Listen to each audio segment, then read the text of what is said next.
সেনাবাহিনীর সাথে এবং কি খালিদুজ্জামানের সাথে যে বিতর্কটা সৃষ্টি হয়েছিল সেটা নিয়ে বোমা ফাটালেন সাংবাদিক ইলিয়াস হোসেন। ভিডিওটা সবাই দেখাবেন এবং কি ভিডিও সবাই শেয়ার করে দিবেন। চ্যানেলে নতুন হয়ে থাকলে অবশ্যই চ্যানেলটা সাবস্ক্রাইব করে রাখবেন। ভিডিওটা দেখেন।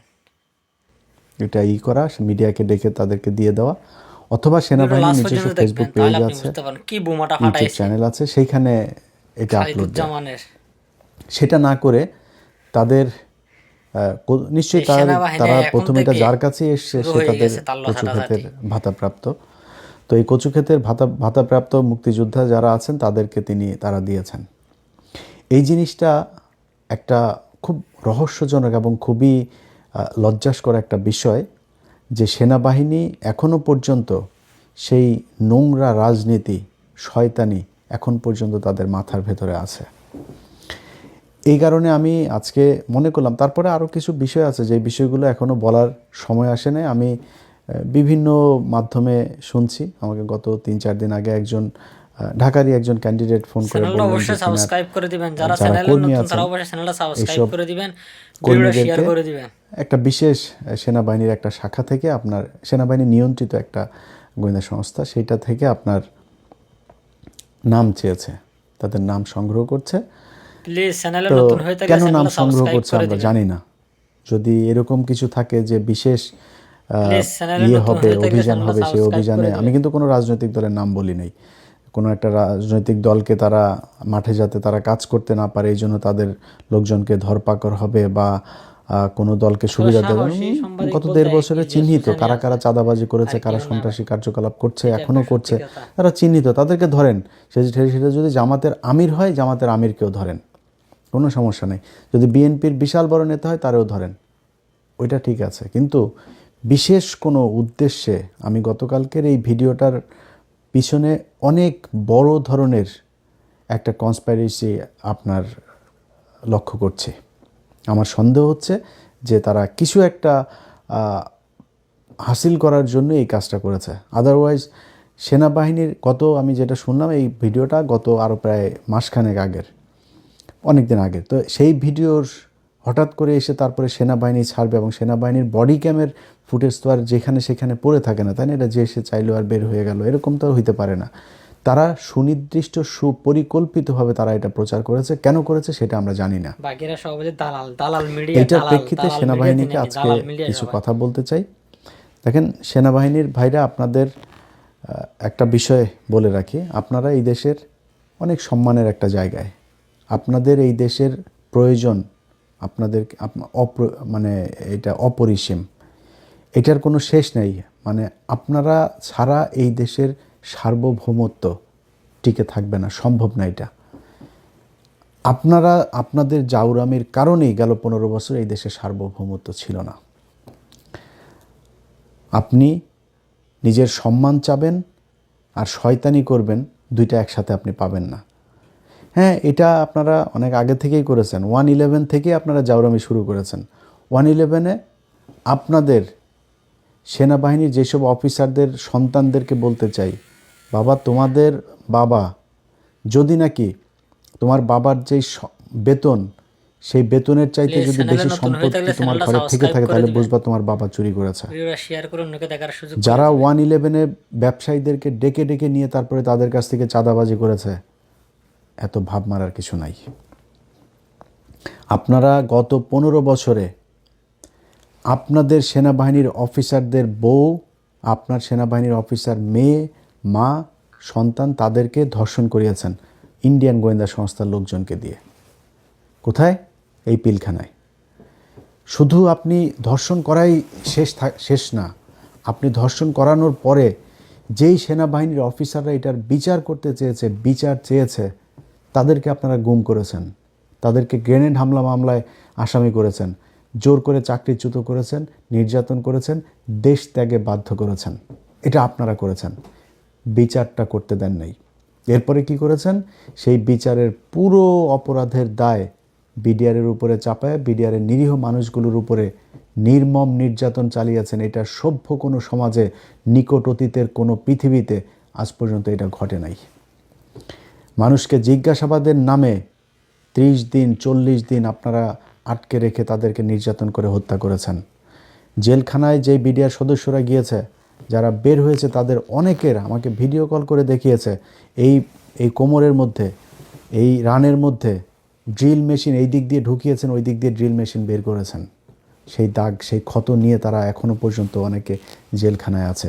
ক্যান্সারের রোগী, মা মারা গিয়েছে, বাবা মারা গিয়েছে। আজকে আওয়ামী লীগের একজনের এই আপনার স্ত্রী মারা যাওয়ার পরে সন্তানকে নিয়ে খুবই খারাপ জিনিস এটা।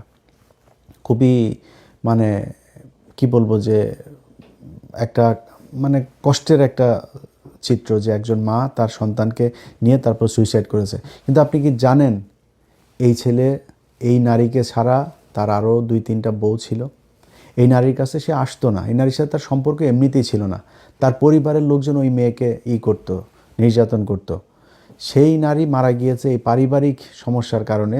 একটা বিশাল প্রথম আলো, ডেইলি স্টার দুইজনে মিলা, ওইদিকে চ্যানেল 24 এমন এক তৈরি করলো যে স্বামীর শোকে স্বামীকে জেল থেকে বের করতে না পেরে, তারপরে মিথ্যা মামলার অপরাধে স্বামীর এই অত্যাচারের এই দুর্বিষহ অবস্থা সহ্য করতে না পেরে দুনিয়া ছেড়ে চলে গেলেন। কি সেই মানে মিউজিক একটা করে দিলে বেদের মেয়ে জ্যোৎস্না ছবির মতো বিশাল করুণ দৃশ্য দেখা যাইতো, বানায় দিলেন।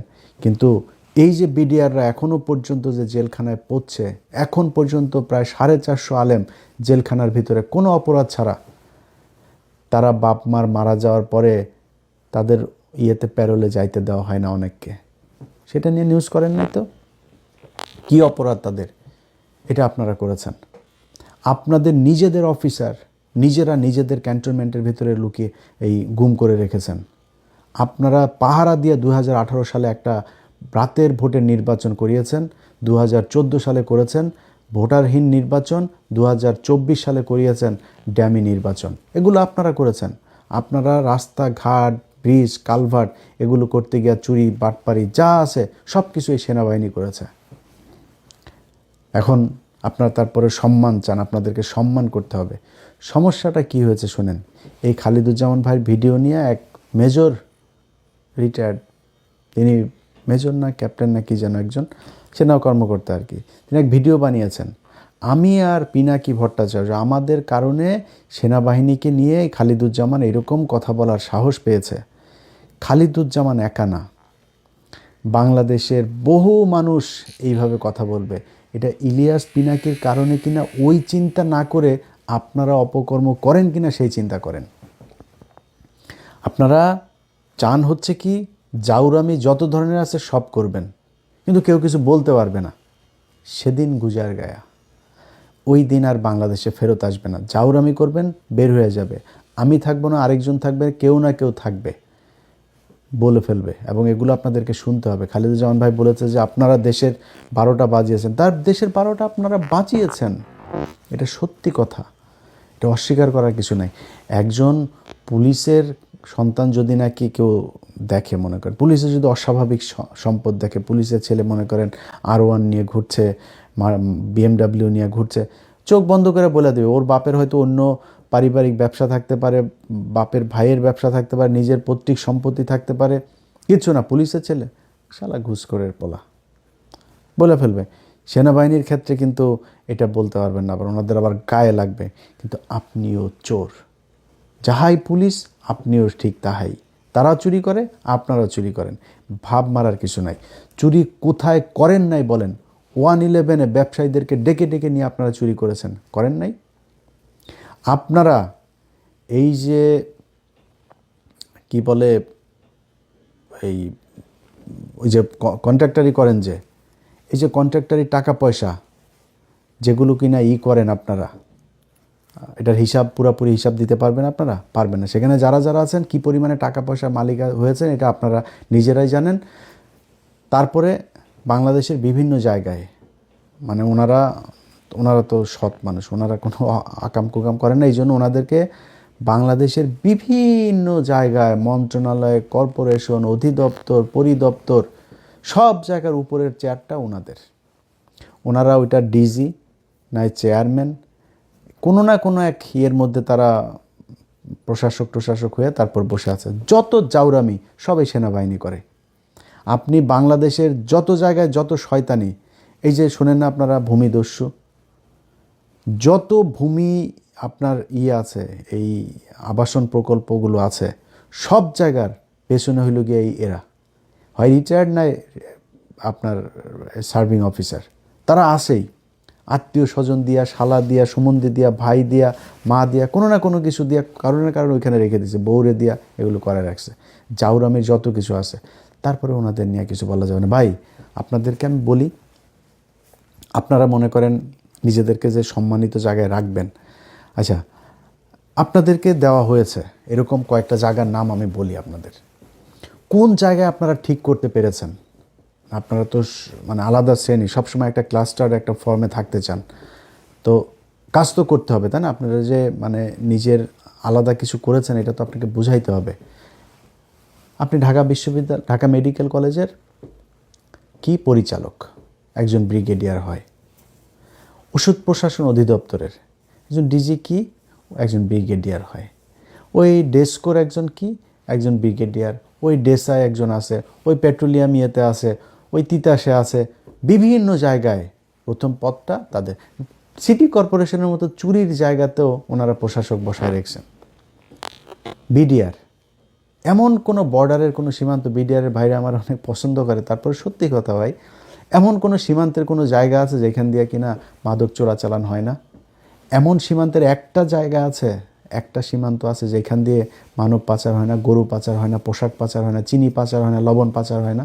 এমন জায়গা আছে? বিশেষ করে মাদক দেশ ধ্বংস করে দিচ্ছে। তো সেই বিডিআরের উপরে কারা? ওনারা। বিডিআরের অফিসার বিডিআর হইতে পারবে না, ওনারা অফিসার হবেন। অফিসারে ওনারা বাল ফালিয়ে ফেলবেন। ওনারা বিডিআরকে বিশাল সৎ এক এক ইয়ে হিসাবে, সংস্থা হিসাবে তৈরি করেছেন। ওনাদের থাকতেই হবে সেখানে। মেরে বিডিআরের মেরে সাফা করে ফেলতে হবে, নাম পাল্টাইতে হবে, পোশাক পাল্টাইতে হবে, ওনাদের পাল্টানো যাবে না। ওনারা ঠিক সে আগের মতোই থাকবেন। চ্যাটের বাল আবদুল্লাহ হয়ে গেছে। ঢাকা মেডিকেলে চুরি ঠেকাইতে পারছেন? ওষুধ প্রশাসন অধিদপ্তর, ইনসেপ্টা আছে, স্কোয়ার আছে, বেক্সিমকো আছে, এত ওষুধের আমার এসেনশিয়াল কেন এত সমস্যা? মানে সরকারি ইয়েটা কেন এত হয় না কেন? এটার নাম ডাক নাই কেন? এটাতে খালি দিনকে দিন প্রতিদিন খালি মানে চুরি লসের মধ্যে যায় কেন? আপনি এই বিমানে গেলেও একই অবস্থা। সব জায়গাতে আপনারা যায় যায় চুরি করেন। সে আগে যা চুরি হতো সেটাই করা হয়, আপনারা ভাগ দিয়ে খাইতে হবে। মানে ওনাদের অবস্থাটা হয়েছে, ওনারা ওপরের একটা পদে যাবে, যায় লুটপাট করে খাবে, এই খাওয়ার ভাগ আনার জন্য যায়। কোনো জায়গায় কি আছে আপনারা ঠিক করতে পেরেছেন? বলেন, এক জায়গা বলেন আমারে। ঢাকা মেডিকেল ঠিক করতে পেরেছেন? দালাল আছে, মানুষ চিকিৎসা পায়, সেখান থেকে দালালরা রোগীদেরকে ধরে নিয়ে যায় আরেক হসপিটালে? পারেন নাই তো আপনি বালফালা ওইখানে আসেন কেন? ওষুধ প্রশাসন করতে পারেন, ডেস্ক করতে পারেন, ডেসাতে পারেন, ওই পেট্রোলিয়াম ইয়েতে পারেন। কোন জায়গায় পারেন আমারে যে এই জায়গাতে আপনি গিয়ে দুর্নীতি বন্ধ করেছেন? পাসপোর্ট অফিসে ধুমায়া দালালি চলে, 2 দিন বন্ধ থাকে, মিডিয়া টিডিয়া একটা ইয়ে টিয়ে করলে, মোবাইল